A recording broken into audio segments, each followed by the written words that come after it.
5월 14일 오늘의 말씀은 잠언 7장 10절에서 27절입니다. 그때 희생의 옷을 입은 간교한 여인이 그를 맞으니 이 여인은 떠들며 완악하며 그의 발이 집에 머물지 아니하여 어떤 때에는 거리 어떤 때에는 광장 또 모퉁이마다 서서 사람을 기다리는 자라.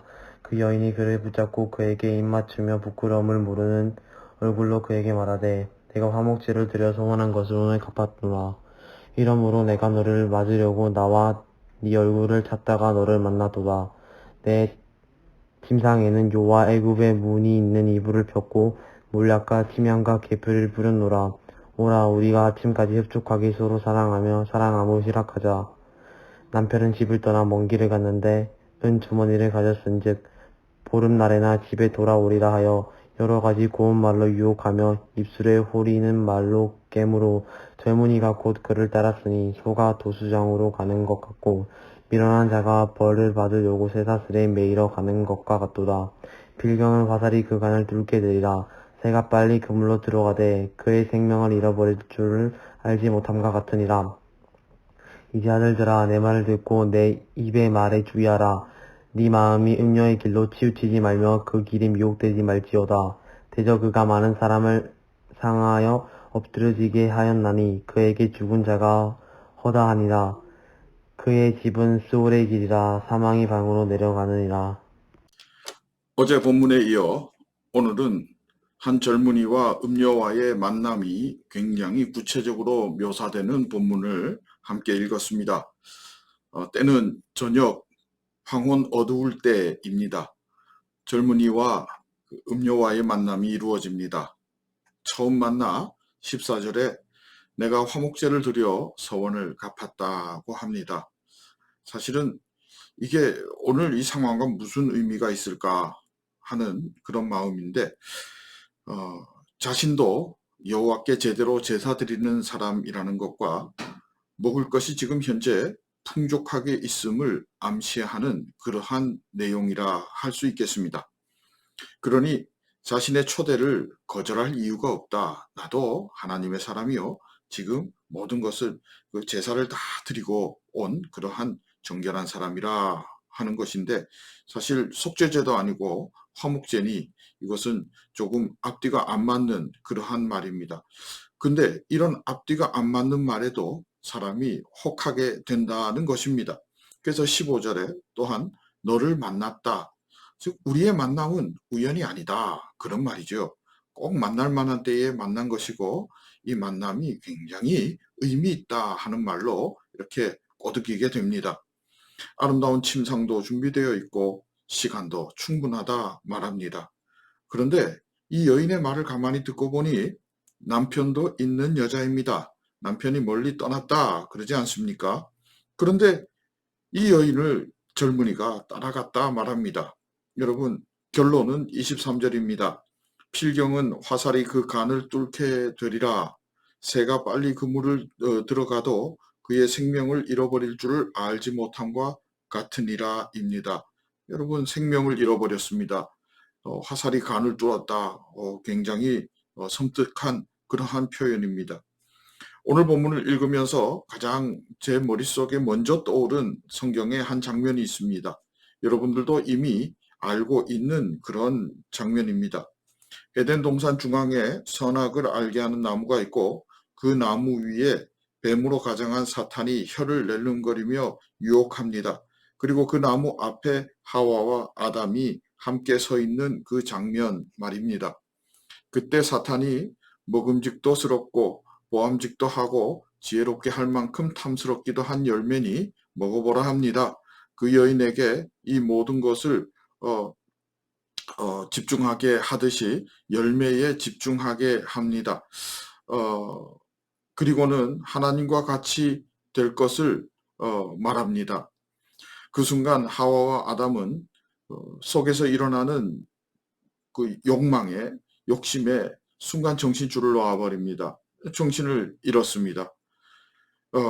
그 선악을 알게 하는 열매를 먹자 화살이 간을 간통하여 죽음을 알게 되었고 27절 그의 집은 스올의 길이라 사망의 방으로 내려가는 것이 되어버렸습니다. 여러분, 그 아담과 하와처럼 오늘도 이 젊은이가 그렇게 무너져 내립니다. 사탄도 하나님을 거들먹거리지 않습니까? 사탄의 유혹이 오늘 음료로 형상화되었다 하는 것입니다. 그래서 이런 것은 오늘 이 내용은 나와 전혀 상관이 없다. 그렇게 읽을 것이 아니라 다시 한 번 더 우리의 영적 상태를 점검하는 귀한 그러한 타산지석으로 삼아야 할 것입니다. 여러분 한번 생각해 보시지요. 남편 있는 여인임을 밝혀도 젊은이가 거절하지 않았습니다. 보통 상황 속에서 밝은 빛 아래서 누가 그랬다고 이 젊은이에게 말했다 칩시다. 그러면 아마도 왜 그러냐며 정말 말도 안 된다 했을 것이고 그런 유혹이 들어와도 거절했을 것인데 어두움이 유혹이 완전히 그의 눈을 가리고 귀를 막게 했습니다. 예수 그리스도 빛 대신 그분 아래에 있어야 한다는 것입니다. 여러분 오늘 성경은 특별히 젊은이가 유혹에 빠졌다고 비유합니다. 저는 이 젊은이를 믿음의 초보의 메타포로 이해합니다. 비유이죠. 근데 좀 더 정확하게 표현하면 초보는 막 벗어났으나 아직 장성한 분량에 이르지 못한 그러한 사람이 더 정확할 것 같습니다. 실제 나이가 젊으냐 많으냐의 문제가 아닙니다. 어설프게 신앙생활하는 사람이 젊은이입니다. 예를 들어서요, 지식적 그리스도인입니다. 또 하나는 감성적 그리스도인들입니다. 지식적 그리스도인, 아는 것에 만족하고 결단과 행함이 없는 사람들, 시험 보면 100점인데 행함 속에서는, 삶 속에서는 말씀이 전혀 적용되지 않는 사람들입니다. 그리고 감성적 그리스도인, 마구 끌어오르는 감성과 필이 있습니다. 그런데 결단과 행함이 없는 사람들입니다. 이런 분들의 특징이 있습니다. 교회에서는 교회에 맞는 사람으로, 그리고 삶의 현장에서는 각각의 삶의 현장에 맞는 세상적 논리가 작동하는 사람들입니다.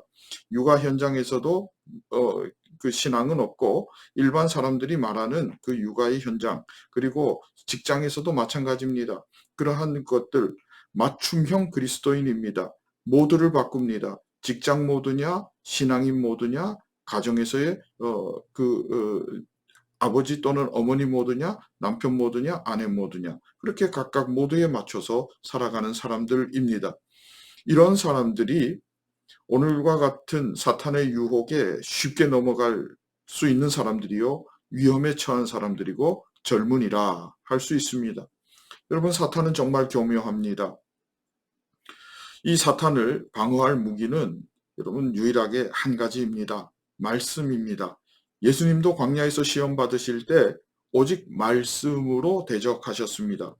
오직 말씀으로만 이길 수 있음을 주님께서도 보여주시고 그것을 직접 몸소 행하셨습니다. 믿음의 장성한 분량에 이르기까지 여러분 우리는 분투해야 합니다. 믿음의 장성한 분량이 무엇일까? 여러분 성경은 되었다, 이제 내가 온전히 섰구나 하는 순간에 넘어질까 조심하라, 교만이 무너뜨린다, 그렇게 말씀하지 않습니까? 믿음의 장성한 분량에 이르는 것, 그것은 곧 분투하는 믿음입니다. 싸우는 믿음입니다. 여러분, 싸워서 어디에 이르는 것이 아니라 끊임없이 여러분 주님을 붙들기를 분투하는 겁니다. 말씀대로 살아가기를 분투하는 것입니다. 그것이 곧 믿음의 장성한 분량에 이른 사람들이 행하는 그러한 삶의 모습이기 때문입니다. 이렇게 주님 붙들고 주님 말씀 따라 순종하며 살아가기를 분투하는 그러한 분들 모두에게, 즉 믿음의 장성한 분량에 이른 모두에게 주께서 함께 하시며 그 분투 중에 위로하실 줄 믿습니다. 하나님의 은혜와 평강이 늘 함께 하기를 진심으로 소망하고 축복합니다. 함께 기도하겠습니다. 하나님 감사합니다. 말씀대로 살기로 결단하며 또 결단합니다. 하나님, 이 결단이 무너지지 않도록 도와주옵소서. 예수님의 이름으로 기도합니다. 아멘.